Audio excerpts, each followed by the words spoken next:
तुम्हारे शरीर में कोई कष्ट नहीं, आप बहुत सेठ, बहुत अमीर, रोग हटे, बीमारी हटे, ये मिला। अपाला आंत्री ऋषि माता अनसुईया जी की बेटी थी अपाला। वेदों का बहुत बड़ा ज्ञान था, जो अध्ययन करती थी वो याद हो जाता था, पर अपाला चर्म रोग से ग्रसित थी। शरीर में रोग आ गया, अब वो रोग छूटता नहीं।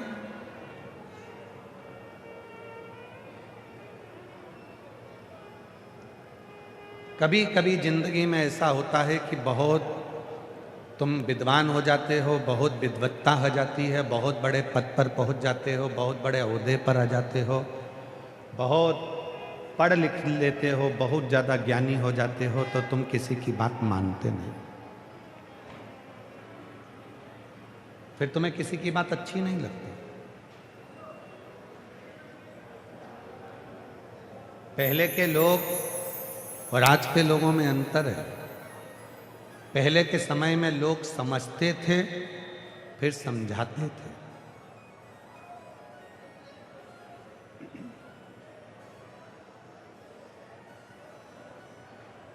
पहले लोग समझते थे, फिर समझाते थे। आज के जमाने में कोई समझने को तैयार नहीं है, दुनिया के लोग केवल समझाने के लिए बैठे हैं। कोई समझना नहीं चाहता, केवल समझाना चाहता है, केवल समझ।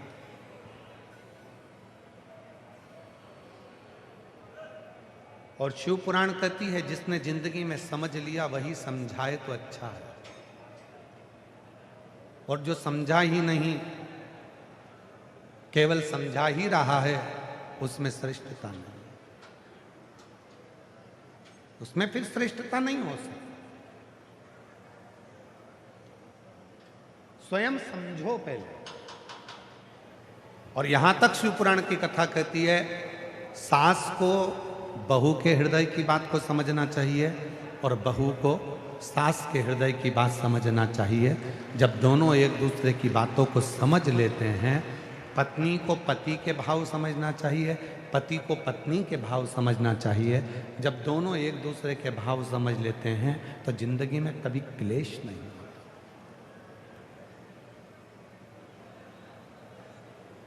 कोई समझता ही नहीं। समझाना सब चाहते हैं।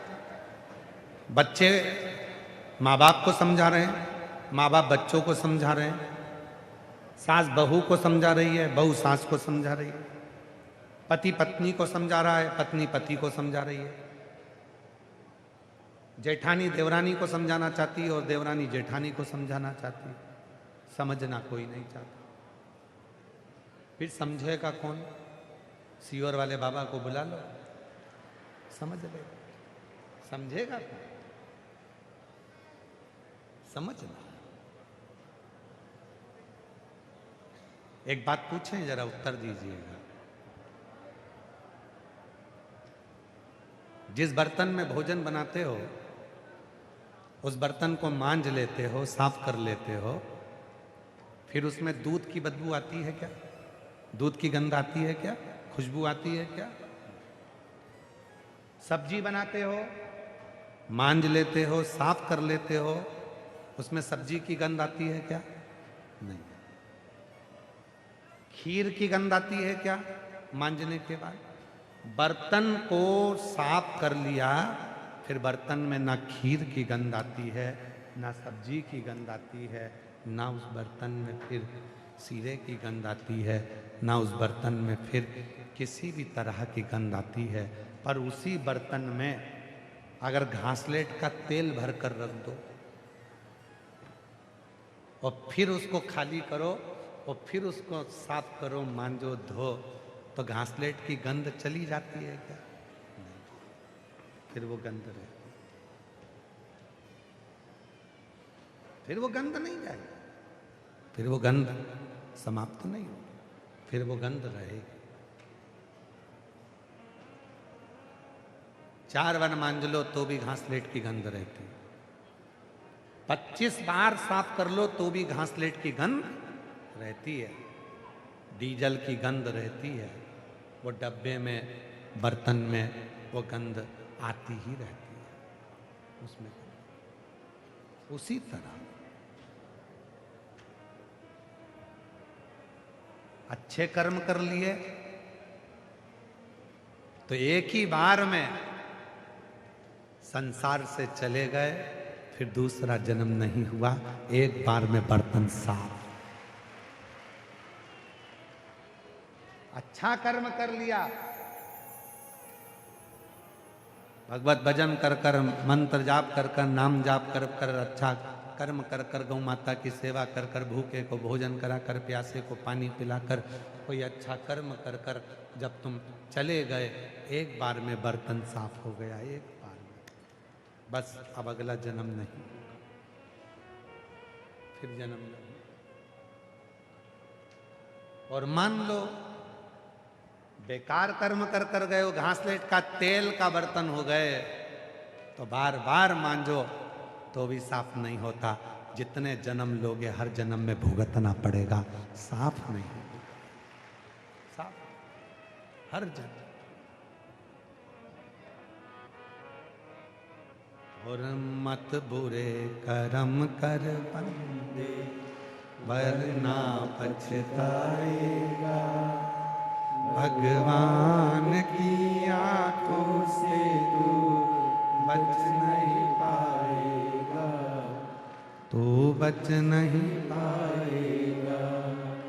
अरे ओ अज्ञानी मत कर नादानी, अरे ओ अज्ञानी मत कर नादानी, तेरे कर्म का फल भी तू ही पाएगा, जैसा किया तूने तेरे आगे आएगा।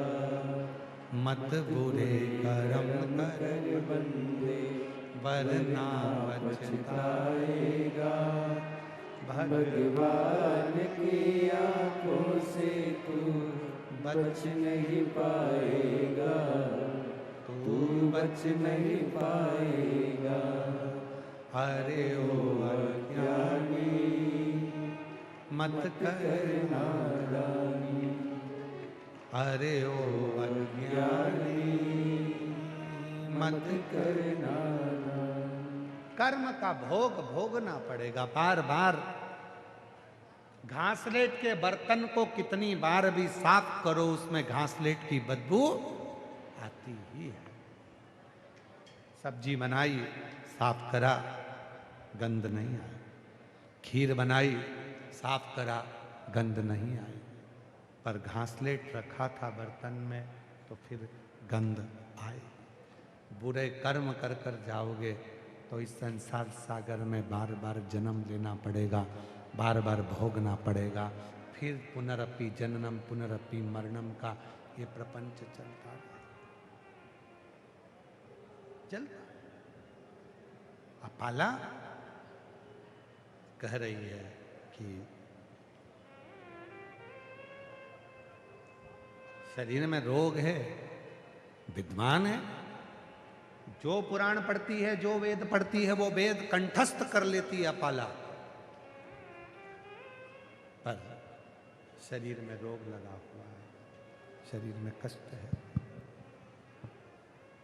शरीर में रोग लगा है, चर्म रोग लगा है, वो चर्म रोग मिटता नहीं। अब देखिएगा जरा, बहुत सुंदर प्रसंग पर चल रहे हैं। अनसुईया जी ने कहा कि तुम्हारे भाई हैं, उनसे कह देते हैं तुम अपने भाई का स्मरण करो और तुम्हारा रोग मिट जाएगा। ब्रह्मा, भगवान विष्णु, भगवान शिव तुम्हारे भाई हैं, हम कह देते हैं। अनसुईया जी की गोद में वो भी खेले हैं तो तुम्हारा कष्ट मिटा देंगे। तुम उनका स्मरण करो, तुम उनका भजन करो, तुम उनका गुणगान करो। अपाला ने मना कर दिया। अभी आपको कथा में कहा, जब व्यक्ति बहुत विद्वान हो जाता है तो वो समझने को तैयार नहीं होता, उसको बस केवल एक आदत बनी होती है कि मैं लोगों को समझाऊं। व्यक्ति को सबसे अच्छा यदि कोई वक्ता बनना है, व्यक्ति को सबसे अच्छा कथाकार बनना है, वक्ता बनना है, तो उसको एक काम करना पड़ेगा, सबसे पहले सुनने की आदत डालना पड़ेगी। तुम जितना सुनते रहोगे तुम एक दिन अच्छे वक्ता बन जाओगे, तुम अच्छे बोलने वाले। तुम सुनते ही नहीं हो, तुम तो सोचते हो कि मैं ही सुनाऊं, बाकी के कोई ना सुने। श्रेष्ठ बनना है तो स्वयं को थोड़ा सा बदलना पड़ेगा। स्वयं अपाला ने मना कर दिया। अपाला बोली कि मैं, अपाला कहती है कि मैं और ब्रह्मा विष्णु महेश का तप करूंगी, मैं नहीं करूंगी। समझाया माने, अपाला मानने को तैयार नहीं थी। पिता अंतरी ऋषि ने समझाया अपाला को, अपाला मानने को तैयार नहीं थी। तब अपाला ने फिर इंद्र का तप किया। ना ब्रह्मा जी का तप करा, ना भगवान विष्णु का तप करा, ना शिव का तप करा, इंद्र का तप किया। और आपको कथा में पहले भी कहा है, आज फिर कहते हैं, सोमवार का व्रत कर लो, मंगलवार का व्रत कर लो, बुधवार का व्रत कर लो, गुरुवार का व्रत कर लो, शुक्रवार का व्रत कर लो, शनिवार का व्रत कर लो, चाहे रविवार का व्रत कर लो, चाहे तीज का व्रत कर लो, चाहे चतुर्थी का व्रत कर लो, चाहे छठ का व्रत कर लो, चाहे सप्तमी का व्रत कर लो, चाहे अष्टमी का व्रत कर लो, चाहे नवमी का व्रत कर लो, चाहे दसवीं का व्रत कर लो, चाहे एकादशी का व्रत कर लो, चाहे द्वादशी का व्रत कर लो, चाहे त्रयोदशी का व्रत कर लो, चाहे चतुर्थी का व्रत कर लो, चाहे अमावस्या का व्रत कर लो, चाहे पूर्णिमा का व्रत कर लो। व्रत किसी भी देवता का कर लो, पर फल महादेव ही देंगे।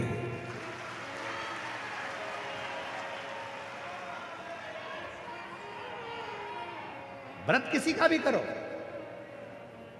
राम जी का व्रत करोगे तो भी भगवान शंकर फल देंगे, भगवान कृष्ण का व्रत करोगे तो भी शिव जी फल देंगे, मां आद्य शक्ति जगत जननी दुर्गा का व्रत करोगे तो भी फल महादेव देंगे, दत्त भगवान का व्रत करोगे तो भी फल महादेव देंगे।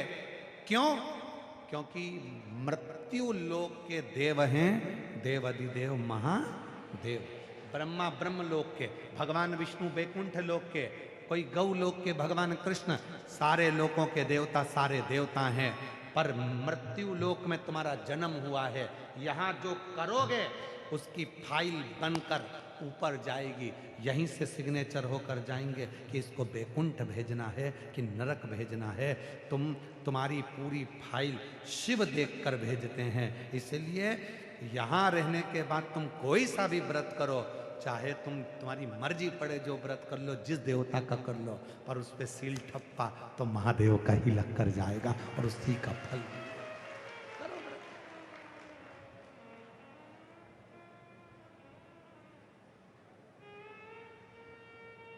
अभी भजन गाया था एक, चार भुजारा नाथ हमारा, चार भुजारा और जो जो मांगो दीजो, मरने दीजो भर भर। उसमें एक लाइन गाई थी, आप लोग नाचने में लगे थे, आप लोगों के ध्यान में नहीं आई होगी, हमें मालूम है।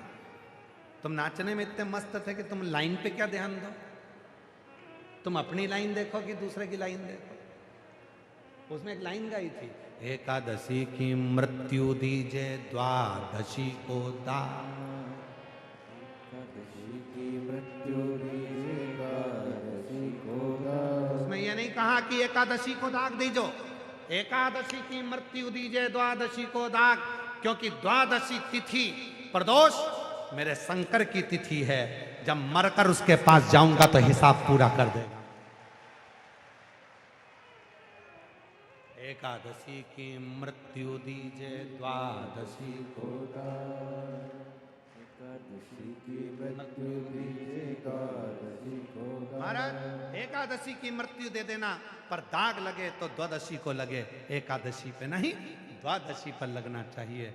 तब मैं प्रदोष के दिन मेरे शंकर के पास शमशान में जाऊंगी, तब मेरा बाबा मेरी फाइल एक बार में पढ़ेगा और सिग्नेचर कर कर भेज देगा, फिर जन्म में आना नहीं पड़ेगा। फिर पुनरपि जननम पुनरपि मरणम, जन्म और मृत्यु के प्रपंच से मैं छूट जाऊं, फिर मेरा जन्म मृत्यु नहीं है। जो मांगू वो दीजिए। सुमति तो दीजो लाला, कुमति हटा जो जी। सुमति तो दीजो लाला, कुमति हटा जो। और लक्ष्मी तो मणे सी दीजो दीजो भर भर। अब ध्यान, थोड़ा ध्यान देना, कौन सी लक्ष्मी की बात चल रही है?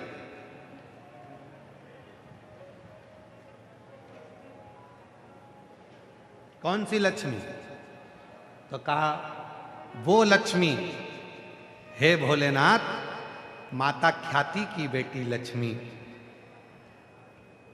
माता ख्याति अपनी बेटी लक्ष्मी को शिवजी को देना चाहती थी, पर लक्ष्मी जी के हृदय में तो नारायण बसे थे। शिव जी ने एक दिन माता ख्याति से कहा, ख्याति तुम अपनी बेटी लक्ष्मी का विवाह मेरे साथ करना चाहती हो, पर मैं तुम्हारी बेटी से विवाह नहीं करूंगी, क्योंकि तुम्हारी बेटी को तो भगवान विष्णु चाहते हैं और लक्ष्मी भी भगवान विष्णु को चाहती है, इसलिए मुझे तुम्हारी बेटी लक्ष्मी से विवाह नहीं करना। तो नाथ आज्ञा करो। शंकर भगवान ने कहा तुम अपनी बेटी लक्ष्मी का विवाह भगवान विष्णु के साथ कर दो। ठीक है, मंजूर है। लक्ष्मी जी को मालूम पड़ा कि भगवान शंकर मेरा विवाह भगवान विष्णु से कर रहा है।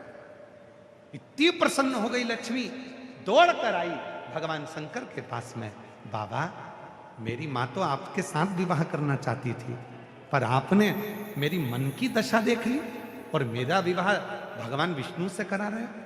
बाबा आप मेरी शादी में आना, पर एक निवेदन है, मेरी शादी से मैं आपसे कुछ मांगना चाहती हूं। मांग लो, भगवान विष्णु तो दे दिए, तुम्हारी शादी भगवान नारायण से हो रही, और क्या चाहिए? लक्ष्मी नारायण की जयमाला हुई, भगवान लक्ष्मी नारायण की वरमाला हुई। जयमाला होने के बाद, जयमाला होते से ही भगवान शंकर ने लक्ष्मी जी और नारायण भगवान को देखा। लक्ष्मी और नारायण जी ने देखा जब एक दूसरे को, लक्ष्मी नारायण जब देखे, मांगो क्या चाहिए, क्या प्रदान करा जाए तुमको, क्या दिया जाए तुमको, क्या प्रदान किया जाए, क्या दिया जाए तुमको, बोलो। भगवान एक वर दे दीजिए, एक क्या वर? इतना चाहती हूं मैं कि बस भोलेनाथ शंभु त्रिकालदर्शी कैलाशी अविनाशी, है शिव, है शंकर, मैं भगवान नारायण के चरणों की दासी बनना चाहती हूं, पर आपके द्वार को भी नहीं छोड़ना चाहती, मुझे वर दे दो। भगवान ने कहा ठीक। शिव जी ने कहा, लक्ष्मी अगर तुम मेरी सेवा करना चाहती हो तो मेरे मंदिर के दरवाजे पर जाकर बैठ जाना। कोई शिव मंदिर में आए, लोटा भरकर जल चढ़ाए, उसका लोटा जल चढ़ने के बाद खाली नहीं जाना चाहिए, वो भरा हुआ जाना चाहिए।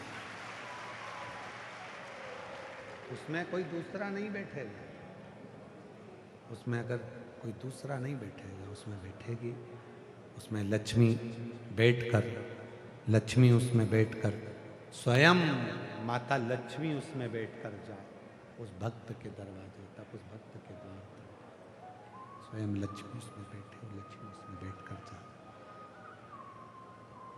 जो जल चढ़ाने आएगा उसके पात्र में स्वयं लक्ष्मी बैठे और लक्ष्मी बैठकर जाए, उसके पात्र में स्वयं लक्ष्मी, और लक्ष्मी स्वयं बैठकर उस पात्र में जब जाएगी तो जनमानस का कल्याण करेगी, जनमानस का उद्धार करेगी। तो कौन सी लक्ष्मी की बात चल रही है? जो संपूर्ण अपना जीवन भगवान शिव की सेवा में भी लगाती है और भगवान विष्णु की सेवा में भी लगाती है। अपाला कहती है कि मैं भगवान ब्रह्मा जी का भी तप नहीं करूंगी, मेरे भाई हैं। मैं भगवान विष्णु का भी तप नहीं करूंगी, मेरे भाई हैं। और ना मैं भगवान शंकर जी का तप करूंगी, वो भी मेरे भाई हैं। क्योंकि अनसुईया जी के गोद में ब्रह्मा जी, भगवान विष्णु और भगवान शिव तीनों खेले हैं, और अपाला उनकी बहन। तो वो कहती है मैं इनसे वर नहीं मांगू। ऐसे संसार में कई लोग हैं जो बहुत विद्वान हो जाते हैं, बहुत ज्ञानी हो जाते हैं, तो वो किसी की बात मानने को तैयार नहीं। आज के बेटों से कह दो, बेटियों से कह दो कि बेटा एक बार जिंदगी में शंकर को जल चढ़ाना प्रारंभ कर और शिव महापुराण की कथा एक पंडाल में जाकर बैठकर सुन, बाबा जरूर तुझको देगा। वो कही मम्मी क्या बात करती हो, पंडाल में बैठकर कथा सुनने से क्या दुख समाप्त हो सकता है? क्यों नहीं हो सकता?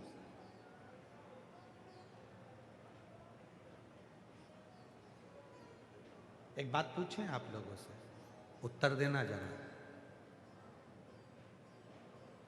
किसी ने तुमको गाली दी,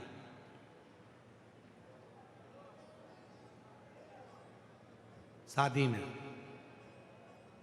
तुम्हारे रिश्तेदार की शादी है, उस शादी में किसी ने तुम्हारी गिरबान पकड़ी और दो दिया करके गाली दी, खूब अपमान करा तुम्हारा, खूब अपमान, खूब अपशब्द कहा तुमको, तुम्हारे खानदान तक को बखान दिया। अब लोग क्या कहते हैं, दिल में फंस गई अब तो ये बात मैं मरते दम तक नहीं भूलूंगा, कभी जिंदगी में नहीं भूलूंगी। तूने मेरा जो अपमान करा है, तूने जो मुझे गाली दी है, मैं जिंदगी में नहीं भूलूंगा।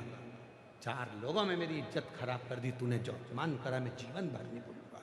अब तो मेरे हृदय में अंटी बनकर ले गई, अटक गई, अब भूलूंगा।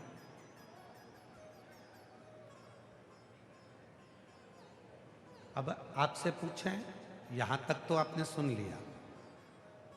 अब वही व्यक्ति जिसने तुम्हारा अपमान करा था, वही व्यक्ति जिसने शादी में तुमको आड़ा टेढ़ा कहा था, वही व्यक्ति जिसने तुमको गाली दी थी, वो कथा में भी आ जाए ना, तो तुम उसको देखते से तुमको वो उस समय का चरित्र याद आ जाएगा कि इसने वहां पे मेरे साथ ऐसा करा था। आ गया ये आ गया, और अंदर से कथा में मन नहीं लगेगा ना, अंदर से कुड़ना चालू करे, भगवान भोलेनाथ इसका ऐसा कर दीजिए, भीतर इसने हमारे साथ ऐसा कर। अटक गई वो जिसने अपमान करा था, जिसने गाली दी थी, जिसने आड़ा टेढ़ा कहा था, वो अटक गया। और अटक गया तो वो मरते दम तक निकलने को तैयार नहीं है, निकल नहीं रहा। बस शिव पुराण भी यही कहती है, जैसे वो अटकता है, एक बार जो शंकर की कथा पंडाल में बैठकर सुन लेता है, शंकर भी इस दिल में ऐसा अटक जाता है कि मरते दम तक नहीं निकलता। शिव भी इस दिल में ऐसे आकर अटक जाते हैं कि वो मरते दम तक नहीं निकलते, मरते दम।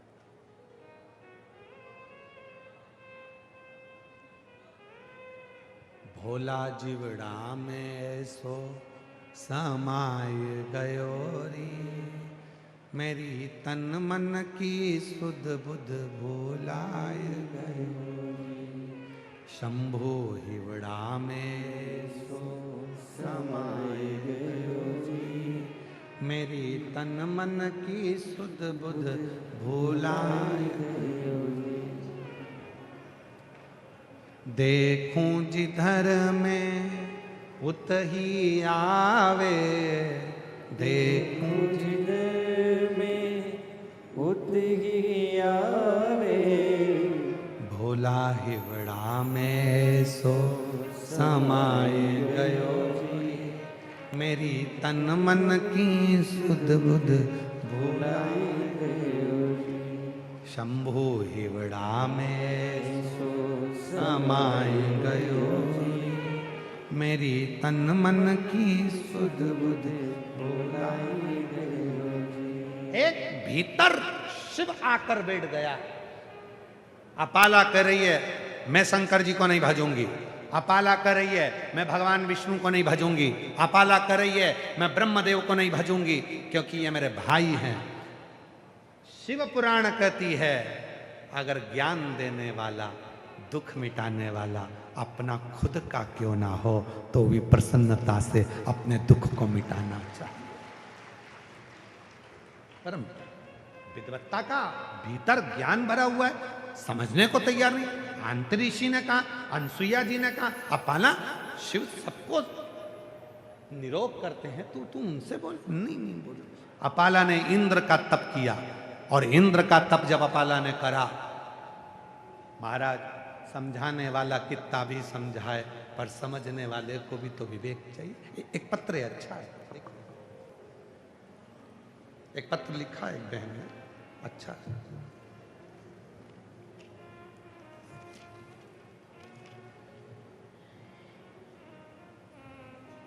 बाबा की बेटी और दामाद नीरज अमन सक्सेना, निवास गोटन, जिला नागौर। मोबाइल नंबर मेरा ये है। कहीं बैठे हों तो हाथ हिला सकते हैं, और अगर कहीं बैठे हों तो आ सकते हैं बेलपत्र लेने के लिए। हम बाबा की बेटी और दामाद नीरज अमन सक्सेना, निवास गोटन, जिला नागौर। मोबाइल नंबर ये है गुरुदेव।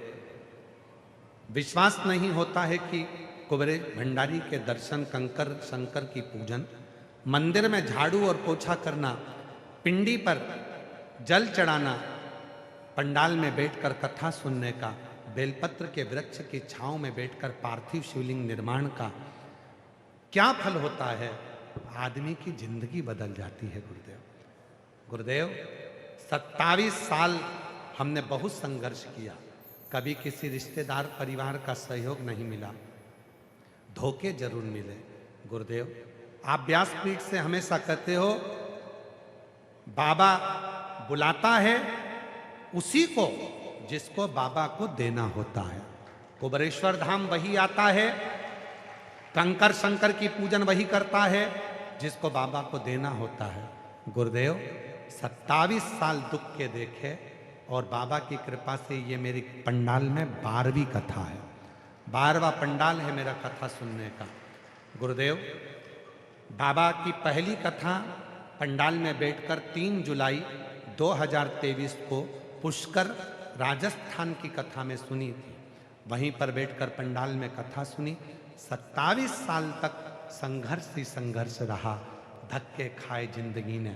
गुरुदेव उसके बाद पहली कथा जब मैंने पुष्कर में 8 जुलाई 2023 को श्रवण करी पुष्कर की भूमि पर, बस वहीं की मिट्टी को नमन कर कर प्रणाम कर कर आ गई थी, और वहीं की मिट्टी को अपने कपड़े में लगा कर आ गई। उसी मिट्टी को घर पर झड़ाया, धाम पहुंच गई सीहोर, वहां कंकर शंकर की पूजन करी, बाबा को प्रणाम करा, और उस दिन से मेरी जिंदगी पलटना चालू हुई। गुरुदेव देखिए 2023 में पहली बार कथा सुनी थी, तब मैं किराए के मकान में रहती थी, बाबा ने मेरा खुद का मकान बनवा दिया। गुरुदेव 2024 में बाबा की ऐसी कृपा हुई कि बाबा ने मेरे बेटे को रेलवे में इंजीनियरिंग के पद पर नौकरी दिलवा दी। 2025 में बाबा ने ऐसी कृपा कर दी, मेरे ऊपर 10 लाख का कर्जा था, मेरे शंकर भगवान ने वो 10 लाख का कर्जा चुका दिया। और आज फिर बाबा को धन्यवाद देने के लिए आई हूं। 2026 में 23 में बाबा ने मकान बनवाया, 24 में बेटे की नौकरी लगवाई, 25 में बाबा ने 10 लाख का कर्जा चुकवाया, 2026 में आज बाबा को धन्यवाद देने आई हूं कि मेरी बेटी का रिश्ता पक्का हो गया, और बेटा सरकारी ऑफिसर के पद पर नियुक्त है। मैं बाबा को यहाँ धन्यवाद देने आई हूँ। बाबा जितनी बार सीहोर जाती हूँ, हर 3 महीने में मैं सीहोर पहुँच जाती हूँ, कंकर शंकर की पूजन करती हूँ, रुद्राक्ष लेकर आ जाती हूँ, और बाबा हर 3 महीने में मेरी झोली भर देता है। बाबा ऐसी कृपा है। एक लाइन अच्छी लिखी है, भोले बाबा तेरी नौकरी सबसे बढ़िया है। सबसे खरी। नीरज अमन सक्सेना, निवास गोटन, जिला नागौर से हैं। कहीं बैठे हों तो आ सकते हैं। एक पत्र और बड़ा सुंदर है महाराज।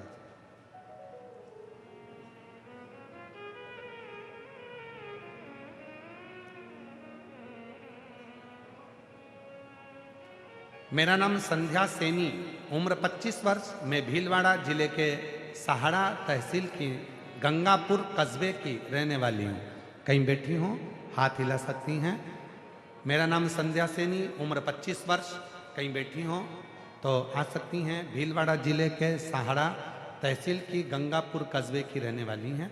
मेरे पिता महादेव को उनके एक लोटे जल का क्या बखान करूं गुरुदेव। कहते हैं ना, भगवान देते हैं ना तो छप्पर फाड़ कर देते हैं, अपनी झोली भी कम पड़ जाती है, इतना बाबा देता है। गुरुजी 2023 में पुष्कर में जुलाई के महीने में कथा सुनी थी। आपकी कथा पंडाल में बैठकर सुनी और जो मांगा मेरे बाबा ने दिया। बाबा की ऐसी कृपा हुई गुरुदेव, बाबा ने मुझे अपने ही जिले के राशमी तहसील में नर्सिंग ऑफिसर के पद पर मुझे चयन कर दिया। मैं बाबा को यहाँ धन्यवाद देने के लिए आई हूँ, शिव को नमन करने के लिए आई हूँ। शिव शिव है, शंकर शंकर है, ओघड़ी ओघड़ी है। उसका विश्वास कितना है आपके भरोसा है।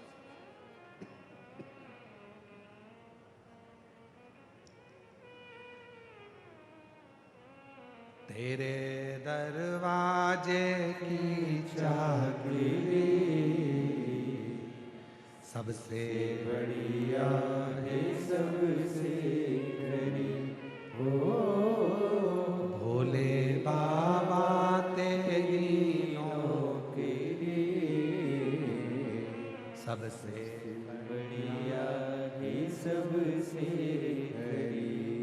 जब से तेरा गुलाम हो गया तब से मेरा बिना हो गया। जब से तेरा गुलाम हो गया तब से मेरा बिना हो गया। वरना औकात क्या थी मेरी, वरना औकात क्या थी मेरी।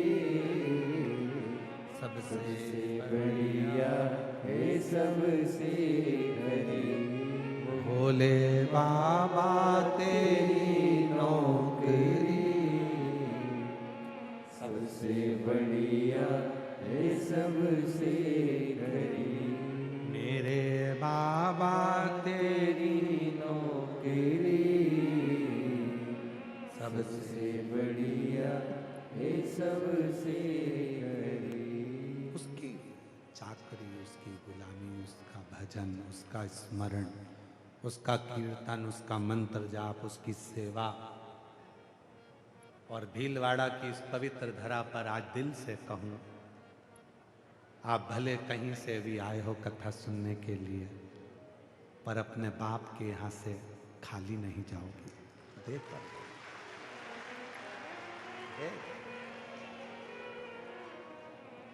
वो बिना दिए नहीं भेज सकता। आपके पत्र का इंतजार करेंगे। आपका ये भाई, आपका ये साला, मेरे जीजाओं, मेरी बहनों, आपका भाई, आपका साला पत्र पढ़ने का इंतजार करेगा कि भीलवाड़ा के पत्र एक दिन मंच पर आएंगे और लोग कहेंगे कि हमने कहा।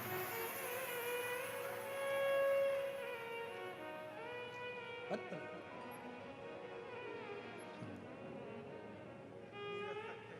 मेरी किस्मत का जब गुण खिला तब नीरज जाकर अमन सक्सेना, बधाई आपको। 3 कार्य की आपने पूरी लिस्ट बनाकर भेजी है। 23 में मेरे बाबा ने मकान बनवा दिया, 24 में बेटे की नौकरी रेलवे में लगवा दी, 25 में कर्जा चुकवा दिया, 26 में बेटी का संबंध ऑफिसर पद पर विराजमान लड़के से। बधाई आपको साथ। एक बार जोरदार ताली बजाओ। सच में। आओ साथ में।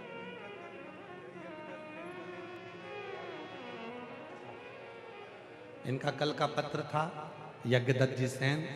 गले में गांठ हो गई थी, डॉक्टर ने गलत बता दिया था कि ये बीमारी वो बीमारी ऐसा वैसा। बाबा की कृपा से बिना ऑपरेशन के ही शिव की कृपा से पूरी गठान गल गई और सारी रिपोर्टें नील आ गई।